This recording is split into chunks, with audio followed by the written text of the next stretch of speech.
L'université camerounaise doit cesser d'être le moule par excellence des savoirs savants et davantage le temple des savoir-faire. C'est en substance l'ambition qui sous-tend cette 4e édition du génie et talent de l'étudiant camerounais GTEC. Pour ce rendez-vous hautement significatif, 2 temps forts cristallisent les attentions. Tout d'abord, le côté contextuel et conceptuel accordé à cette occasion par la tutelle. Ces mutations fondées sur le triptyque assurance qualité, professionnalisation et numérisation des enseignements, employabilité des diplômés, devraient permettre à l'enseignement supérieur et à nos universités, à l'aune de la compétitivité planétaire, de se hisser avec détermination au ranking académique et heuristique des nations africaines et mondiales.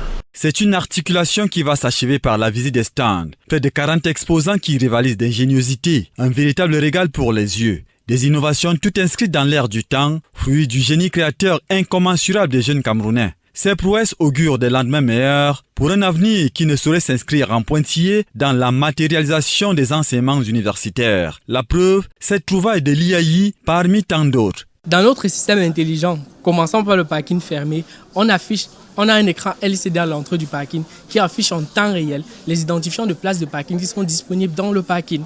En plus de ça, la gestion intelligente permet en fait que si le parking est plein, les portes ne s'ouvrent plus. Pourquoi? Parce qu'on ne trouve pas l'intérêt d'ouvrir les portes alors que le parking, lui, il est plein. Pour gérer cela maintenant, pour que cela soit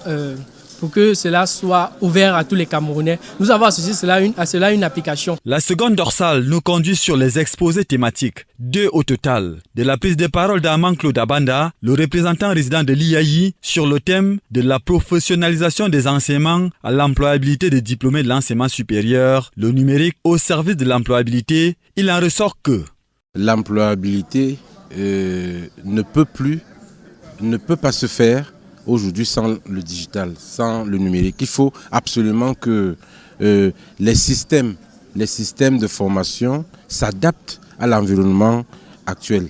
Donc aussi bien les étudiants que les professeurs, tout le monde doit être en mesure de maîtriser l'outil informatique aujourd'hui. Le second exposé va s'inscrire dans la même mouvance, mais avec cette fois l'emphase sur le défi du financement. Cet événement interpellateur et avant-gardiste s'achève ce 27 octobre 2022 avec le mérite d'avoir posé les jalons des savoirs pratiques dans nos universités et grandes écoles.